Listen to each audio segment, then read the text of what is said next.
Pelajaran tentang kerajaan Sriwijaya ini sebenarnya menarik banget. Tapi kok kenapa kita nggak hafal-hafal ya? Iya lagi sama. Coba aja kita bisa ke kerajaan Sriwijaya langsung, terus bisa ke masa lalu, terus kita bisa belajar tentang kerajaannya gimana. Iya, semoga aja deh. Gimana, Cong? Susah banget gak sih? Aduh. Woi, buang sampahnya sembarangan dong. Iya, aku mau sampah di sini. Udah guys, itu dia ngelempar apaan sih? Ini kayaknya bukan sampah, masa bacanya time machine? Iya ya, aneh banget, masa ada tombol-tombol gitu? Erik mau ngapain? Ngapain?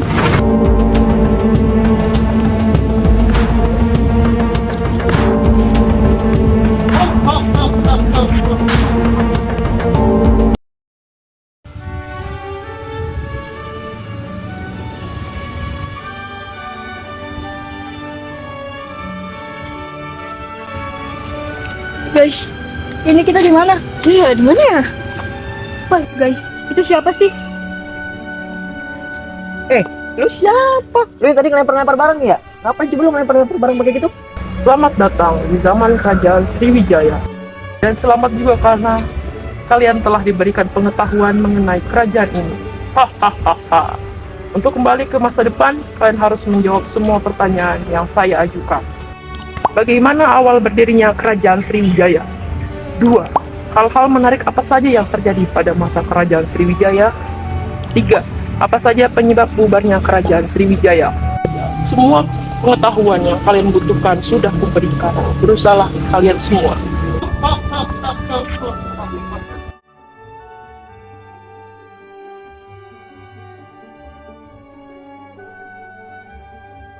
Kerajaan Sriwijaya dianggap sebagai kerajaan maritim terbesar di dalam sejarah Nusantara karena perekonomiannya sangat tergantung oleh pelayaran dan juga perdagangan.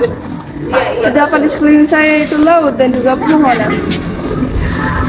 Nah, kerajaan ini didirikan oleh Dapunta Hyang Sriwijaya Nasa di tepi Sungai Musi, Sumatera Selatan, tepatnya di sekitar Palembang. Nama Sriwijaya terdapat dalam bahasa Sanskerta, Sri yang artinya gemilang dan Wijaya yang artinya menang. Jika digabung, yaitu artinya kemenangan gemilang. Walaupun Sriwijaya berbasis di Sumatera, pengaruhnya meluas sampai ke Jawa Tengah, Kalimantan, Kamboja, Thailand Selatan, dan juga Semenanjung Malaya. Hal ini disebabkan kejayaannya Kerajaan Sriwijaya dalam menguasai perdagangan di Asia Tenggara.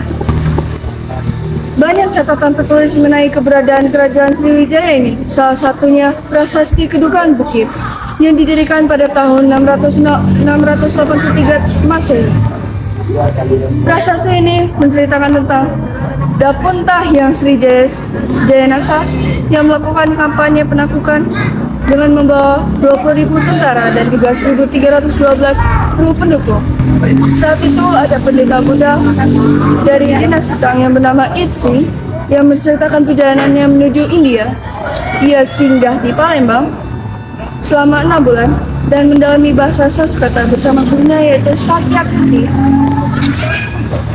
Sakyakirti dan menerjemahkan kitab Hasan Dada Sastra menjadi bahasa Cina. Itsing juga menjelaskan bahwa Kerajaan Sriwijaya menganut agama Buddha serta memiliki pelayaran yang sangat maju pada zamannya. Walaupun dalam sejarah Cina, dinasti Tang sering dianggap sebagai negara adidaya maritim. Kemajuan mereka tidak terlalu signifikan karena lebih memfokuskan perhatian pada wilayah darat yang luas. Dinasti Tang sibuk mengurus wilayah di Asia Timur dan Asia Barat sehingga Asia Tenggara kurang diperhatikan. Hal ini memberi kesempatan bagi Kerajaan Sriwijaya untuk berjaya dengan menaklukkan berbagai wilayah di pantai barat Melayu antara tahun 682 hingga 685 Masehi. Pada tahun 955 Masehi, Al-Masudi, seorang musafir dan sejarawan Arab, mencatat Sriwijaya sebagai sebuah kerajaan besar yang kaya raya dengan tentara yang sangat banyak. Catatan lain juga menyebutkan bahwa Sriwijaya maju dalam bidang agraris. Informasi ini diperoleh dari seorang ahli bangsa Persia bernama Abu Zaid Hasan yang mendapatkan keterangan dari Sujaimana, seorang pedagang Arab. Hingga kini informasi tentang Kerajaan Sriwijaya masih terpisah-pisah. Beberapa ahli memperkirakan Sriwijaya mencapai puncak kejayaan pada abad ke-9 hingga ke-10 Masehi. Dengan menguasai jalur perdagangan maritim di Asia Tenggara, wilayah kekuasaannya mencakup hampir seluruh Asia Tenggara termasuk Jawa, Sumatera, Semenanjung Malaysia, Thailand, Kamboja, Vietnam, dan Filipina. Apa aja sih hal-hal menarik tentang kerajaan Sriwijaya? Itu ada wilayah kekuasaan yang sangat luas. Tahu nggak sih kalian kalau Sriwijaya adalah kerajaan maritim terbesar di Asia Tenggara? Kekuasaan mereka meliputi Sumatera, Semenanjung Malaya, bahkan hingga Thailand dan Kamboja. Bayangin aja, mereka bisa mengontrol daerah-daerah strategis ini dengan pengaruh yang sangat besar. Yang kedua, ada pusat pengembangan agama Buddha. Sriwijaya juga terkenal sebagai pusat pendidikan agama Buddha pada abad ke-7 sampai ke-9 Masehi.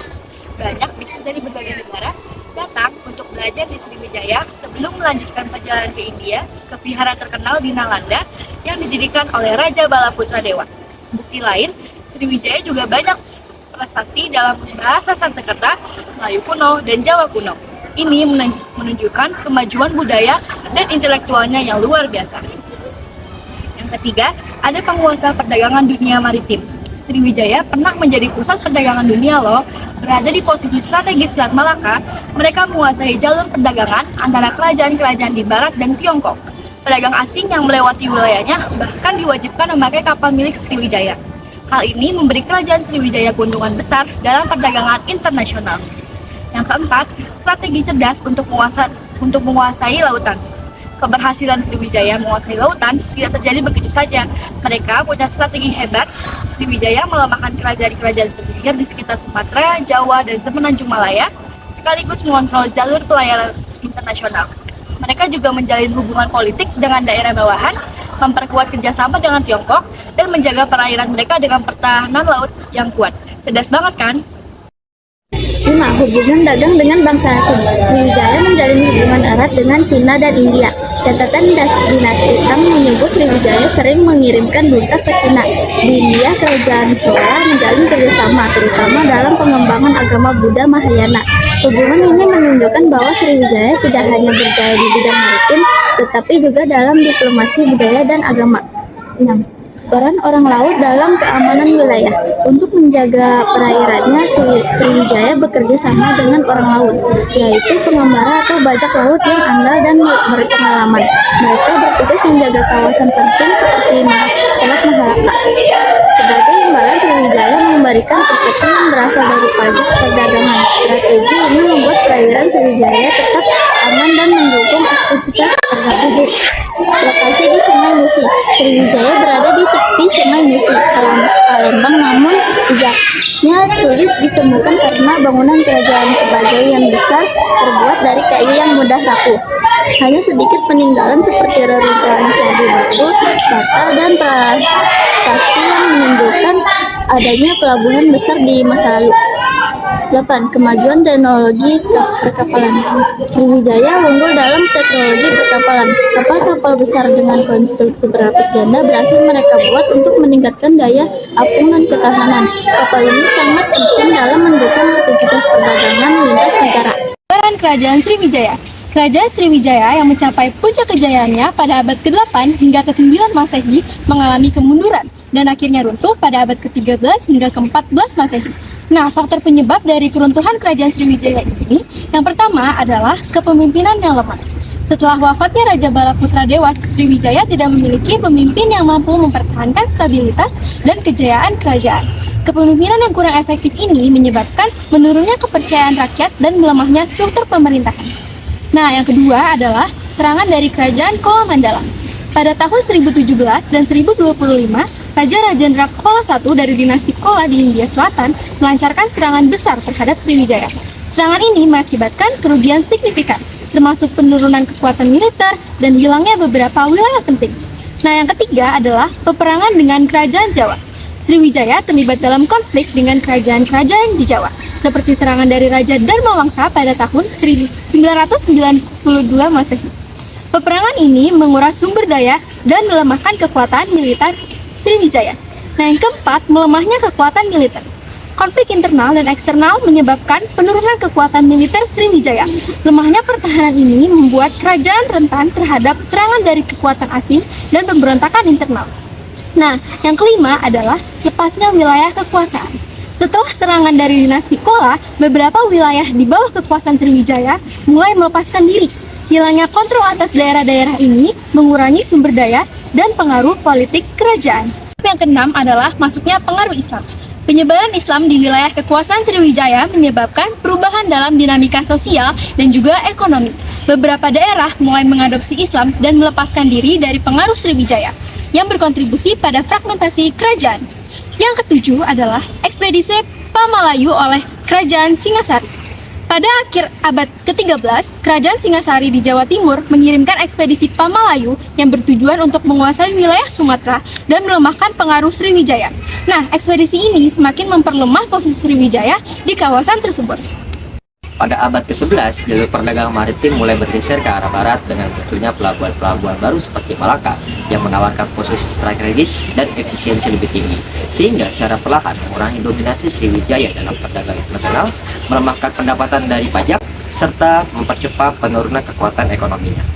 Perselisihan yang semakin intens di antara para penguasa lokal di wilayah kekuasaan Sriwijaya yang dipicu oleh perebutan kekuasaan, konflik internal, dan melemahnya kontrol dari pusat kerajaan secara bertahap menghancurkan struktur politik yang selama ini menjadi fondasi kekuatan Sriwijaya, sehingga mempercepat keruntuhannya sebagai salah satu kerajaan maritim terbesar di Asia Tenggara. Munculnya Majapahit sebagai kekuatan besar di Jawa pada abad ke-13 mempercepat keruntuhan Sriwijaya dengan merebut jalur perdagangan strategisnya, melemahkan ekonomi dan politiknya, hingga akhirnya Sriwijaya kehilangan pengaruh sepenuhnya dan hanya dikenang dalam catatan sejarah sebagai kerajaan maritim terbesar di Asia Tenggara. Kerajaan Sriwijaya adalah bukti betapa hebatnya Nusantara di masa lalu. Kejayaannya sebagai pusat perdagangan dan pembelajaran agama Buddha menjadikannya salah satu kerajaan paling berpengaruh di Asia Tenggara. Meskipun telah runtuh, warisan Sriwijaya tetap hidup dalam budaya dan sejarah kita. Mari terus mengenal dan mencintai sejarah Nusantara untuk menghargai kejayaan masa lalu. Nah, misi kita udah selesai nih. Ya, berarti kita bisa balik ke tahun 2025 dong. Ngomong-ngomong, sejubah hitam kemana nih? Kita kan nggak megang alatnya juga buat balik. Guys, gimana kalau sekarang kita satuin kepercayaan kita supaya kita bisa balik ke 2025? Time machine, Please take us home.